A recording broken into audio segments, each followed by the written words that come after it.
Mesdames, Messieurs, peuple congolais, peuple français, l'Afrique francophone s'est invitée dans la présidentielle française. C'était le mardi 2 mai 2017 à Paris. Deux invitations ont été envoyées. L'une au candidat Marine Le Pen et l'autre au candidat Emmanuel Macron.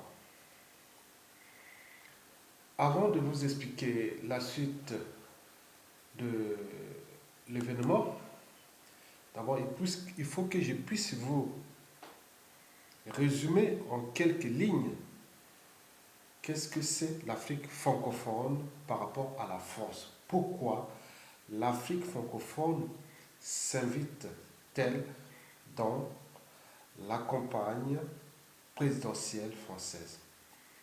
Vous savez que l'Afrique francophone, c'est d'abord 2/3 de francophones dans le monde. Donc ceux qui parlent la langue française. L'Afrique francophone, c'était les ex-colonies françaises. Vous savez que l'Afrique francophone, c'est aussi l'espace linguistique africain qui est d'ailleurs le plus riche du continent noir en ressources naturelles. L'Afrique francophone, c'est aussi 90% du régime politique à caractère antidémocratique, antisocial et surtout criminogène, comparé à son voisin ou au bloc anglophone, qui regroupe moins de 25% des régimes précités. Vous savez aussi que l'Afrique francophone, elle a une sale image, une sale réputation. On parle de conflits d'intérêts, des intérêts particuliers, liant une certaine oligarchie ou une certaine caste française qui ont pris la France comme compagnie d'assurance pour aller se servir directement auprès des dictateurs antisociaux et criminogènes qui les entretiennent en utilisant la France comme compagnie d'assurance, bien sûr. Cela veut dire que aide-moi, le ciel te dira. Je suis élu président ici en France. Je te protège avec les moyens de la France. Je te protège ton pouvoir là-bas. En contrepartie, tu m'apportes des mallettes et valises africaines, de l'argent cash. Tu alimentes les comptes bancaires de tous mes réseaux, mes amis, mes dignités apparatchiks ici en France. Donc, c'est comme ça. Bon, bien sûr, genre de compagnie comme ça, bon, ben, les pays là-bas sont déclassés, déshumanisés. Donc, il y a la violence, il y a des génocides, il y a des guerres, il y a tout ce que vous connaissez. L'humain, naturellement, doit toujours résister. Donc, il y aura toujours des gens dans l'humanité qui résistent toujours. Donc, ça entraîne des crises économiques, sociales, humanitaires et autres que vous connaissez de l'Afrique. Et les conséquences, c'est quoi? L'immigration subie. Bon, mais ici, en France, on préfère cacher ça et parler d'autres migrations venues de d'autres pays, du Moyen-Orient ou d'Asie ou d'Afrique de l'Est qui sont la plupart anglophones. Mais ces pays, bon, il y a moins de dictatures. Donc on peut faire là, mais là où il y a l'Afrique francophone, ils sont dans un désastre de déshumanisme et de déclassement total. Alors qu'ils vivent dans des espaces naturels, écosystémiques naturels, qui peuvent être des terreaux de valeur ajoutée économique dynamique entre la France et ses ex-colonies. Mais bien au contraire. Mesdames, Messieurs, vous savez aussi que sans l'Afrique francophone, la France serait d'ailleurs déclassée du 2e rang économique européen au 3e rang économique européen. Et plus grave, et pire encore, c'est-à-dire du 5e rang mondial au 9e jusqu'au 12e rang économique mondial. Et pourquoi? Parce que l'Afrique francophone est la vache à lait du trésor public français, de l'équilibre des comptes français. et de tout ce que vous connaissez de la diplomatie, de la géostratégie et de l'économie française. Donc, sans l'Afrique francophone, la France ne pourrait pas jouer son rôle de puissance ou de rôle mondial, surtout au niveau diplomatique, économique et géostratégique. Mais les Africains, donc nous sommes entre les opposants et les partisans à ce déclassement. Donc, d'où l'enjeu de repenser cela. C'est les raisons pour lesquelles, pendant cette présidentielle, les Africains qui sont aujourd'hui libres, parce qu'on n'est plus dans la génération du passé ou de la France-Afrique moyenâgeuse, hein, la France-Afrique des papis et des mamies, où on serait élu président ici, avec ses ministres et ses copains députés autres. Allez, vous avez besoin d'argent pour financer les campagnes présidentielles, allez voir tel dictateur en Afrique francophone, il vous donne l'argent pour financer les campagnes électorales. Vous voulez avoir un peu d'argent dans la poche, allez voir tel dictateur. Bon, donc, vous connaissez tous ces circuits-là. Donc, au niveau de l'image, c'est pas bon. Et donc, comme c'est pas bon, donc les gens disent non, mais nous ne sommes plus dans ce monde-là. Nous sommes dans une nouvelle génération. Bien sûr que l'ancien régime est toujours là, puis le système est là.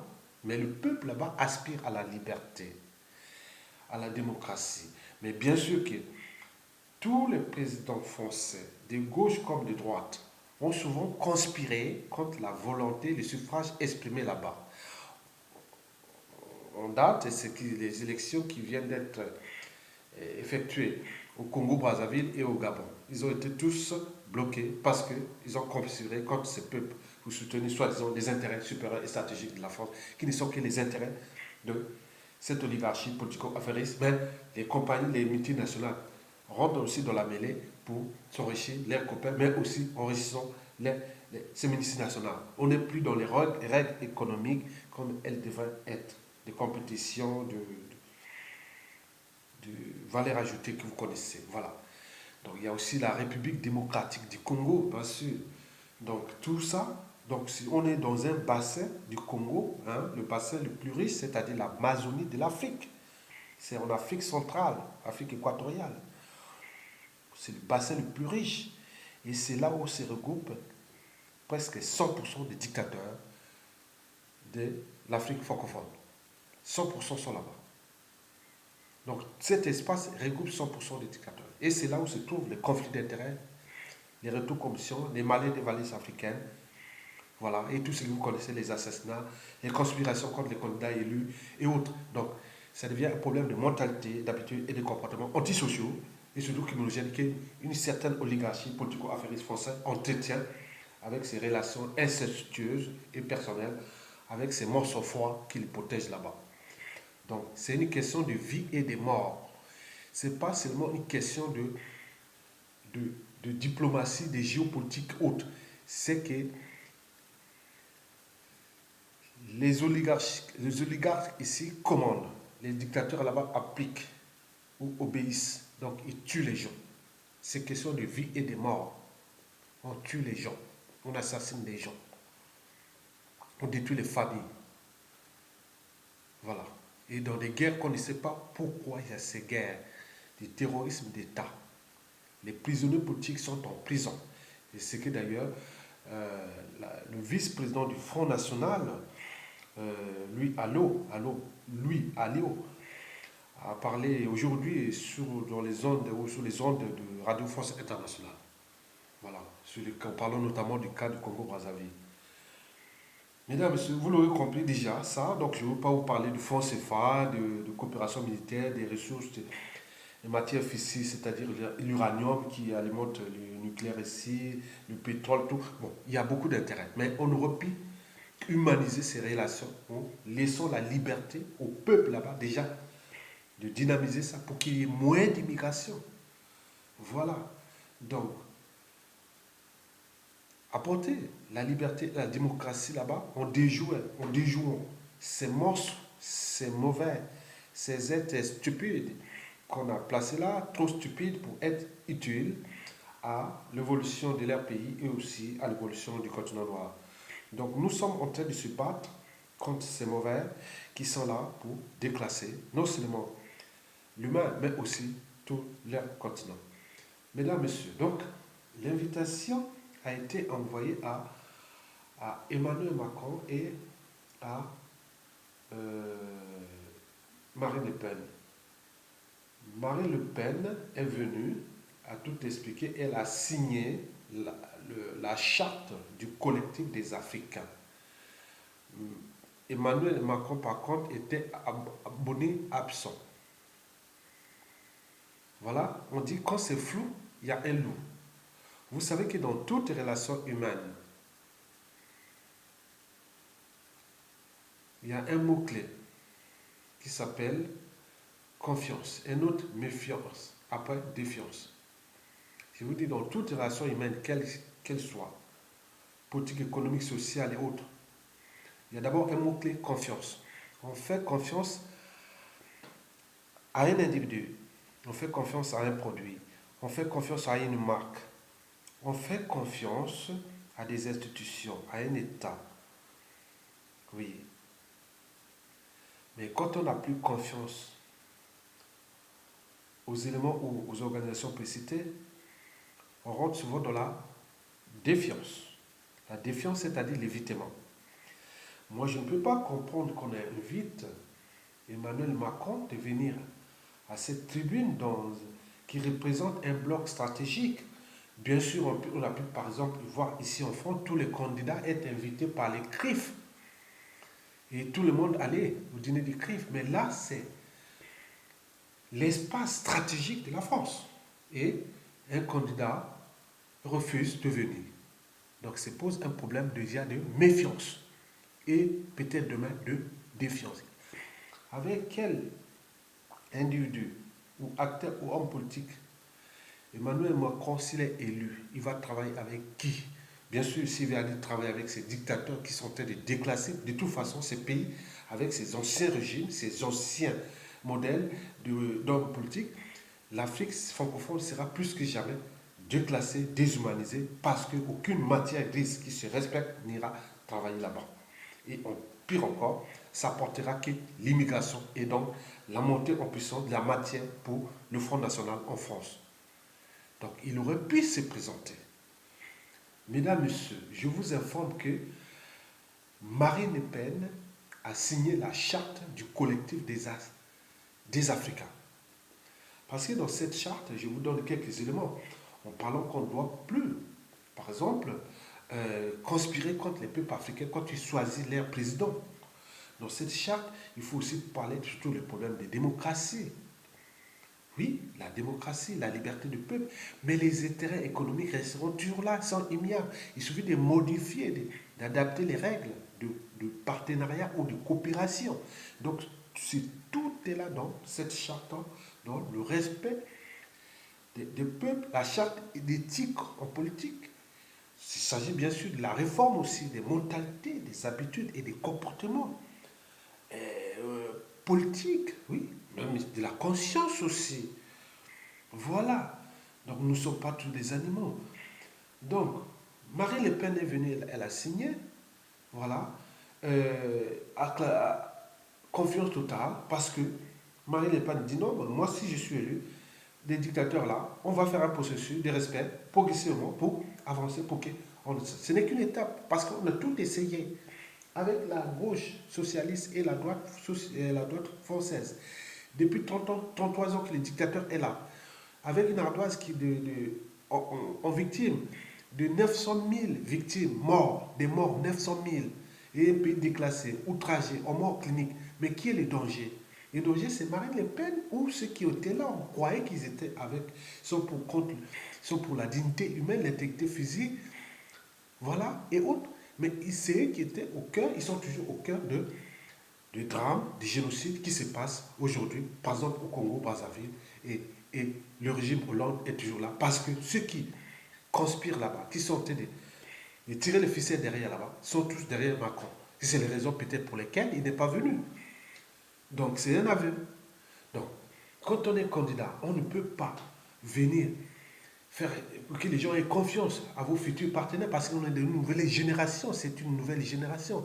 Ce n'est plus celle de coloniser, c'est une nouvelle génération qui est décomplexée. Oui, c'est une nouvelle génération qui veut s'affranchir de ces mauvais, de ces êtres stupides qui ont été placés là pour déclasser non seulement leur pays et l'humanité à cette échelle, mais aussi l'image de la France. La réputation de la France en Afrique francophone, elle est désormais souillée. Elle est outragée. La France égale conspiration contre la liberté en, en Afrique. La France égale voler les ressources naturelles, les ressources financières de l'Afrique francophone en mettant l'indicateur qui pille les trésors publics de leur pays pour financer les campagnes électorales, acheter des vestes et autres. On connaît tout ça. Bon, donc, c'est une mauvaise image. Donc, il faut suivre parce que je vous dis que la vie, c'est comme à bicyclette. Pour gagner l'équilibre, il faut avancer. Si on reste là sur le même état d'esprit, on aurait perdu parce que le monde, l'Afrique et le monde aujourd'hui va changer et tout va changer tout au long du 21e siècle. Nous sommes passés de la civilisation 1.0, nous sommes à la civilisation 2.0, bientôt on va vers la civilisation 3.0, c'est-à-dire Web 3.0. Donc tout ce qui sait, tout se connaît, toute cette histoire des gens qui ont conspiré, ça se sait. Mesdames, Messieurs, donc le collectif, l'urgence était sur la question gabonaise, tchadienne, congolaise de Brazzaville et congolaise de Kinshasa, qui ont été abordées sans langue de bois. Bien sûr que la question africaine est trop grave et urgente pour rester dans l'ombre des spécialistes, des africanistes, des réseaux, des conseillers Afrique, etc. Non, parce que c'est une question de vie et de mort. On détruit la famille là-bas au nom des intérêts soi-disant stratégiques ou vitaux ou autres des États. Donc si les intérêts sont là pour déclasser l'humain, donc ça pose un problème. Donc, mais le collectif a demandé à Emmanuel Macron, cordialement, qu'il peut reprendre, c'est-à-dire venir signer demain, mercredi, ou aujourd'hui, mercredi, ou même vendredi ou samedi. Il peut venir signer juste à vendredi. Il peut venir signer ça. Parce que c'est un problème de confiance. Déjà, si vous ne faites pas confiance à cette nouvelle génération qui regroupe ce bloc qui est le plus riche, qui est l'avenir du continent. Et nous sommes individuellement, collectivement, l'un de ces acteurs là autour des réseaux. Et vous, si vous ne venez pas, vous allez travailler avec qui? Avec ces anciens dictateurs qui n'ont plus rien à... Ils ont tout perdu, ils ont tout déclassé, donc personne n'a fait plus confiance à eux, parce que dans une relation humaine, s'il n'y a plus confiance, rien du tout ne marche. Donc on n'a plus confiance de ces gens-là. Si vous voulez aller travailler avec les Sassou Nguesso, bon, allez travailler, mais je suis sûr pour le cas du Congo, il sera plus que jamais déclassé, parce que 9 Congolais sur 10 a des embrouilles avec le dictateur Denis Sassou Nguesso. Qui dit 9 Congolais sur 10, c'est 9 nouvelles intelligences congolaises sur 10, politiques et autres, sur 10 qui a des embrouilles avec. En tenant compte de la géopolitique nationale, du nord au sud. Je suis du nord, comme Denis Sassou Nguesso d'ailleurs, la même région. Même au sein de la région, on fait méfiance à ce régime. On ne veut ni de Sassou Nguesso maintenant, on ne veut ni de son clan au pouvoir ou de ses enfants de succéder autres. Non, ça ne pourra jamais se faire. C'était une parenthèse. Donc vous devez résoudre ces problèmes-là. Il y a un président qui a été élu, qui est aujourd'hui emprisonné par conspiration, par les gens qui sont entourés, ils sont avec vous. Tout le monde le sait, les noms sont connus. Mesdames, Messieurs, donc c'était la journée de la confiance de l'Afrique avec le futur ou la future Big Brother de l'Élysée ou de la France-Afrique. Mais bien sûr que l'Afrique cherche à s'affranchir, l'Afrique francophone, bien sûr, cherche à s'affranchir du joug de cette France Afrique moyenâgeuse au XXIe siècle, pour que nous puissions ensemble créer un dynamisme de valeur ajoutée économique dynamique correspondant les enjeux d'aujourd'hui et de demain, c'est-à-dire les problématiques liées à la pénurie des ressources naturelles, les problématiques population, éducation et autres. Donc il faut faire ça ensemble pour réduire le volume d'immigrés qui viennent Voilà, et en France, parce que la France n'a plus les moyens. Donc les problèmes, gouverner, c'est anticiper. Oui. Donc il faut anticiper à cette échelle. Donc d'où l'enjeu d'être là et déclasser ces dictateurs-là et reclasser la nouvelle génération politique qui pourra repenser les dynamiques économiques en tenant compte des règles et tout ce qu'ils ont appris ici en France. Ils sont des francophones, ils sont français. Bon, donc nous devons construire ces blocs et travailler dynamiquement pour l'avenir des écosystèmes sociétaux. Mesdames, Messieurs, je vous remercie.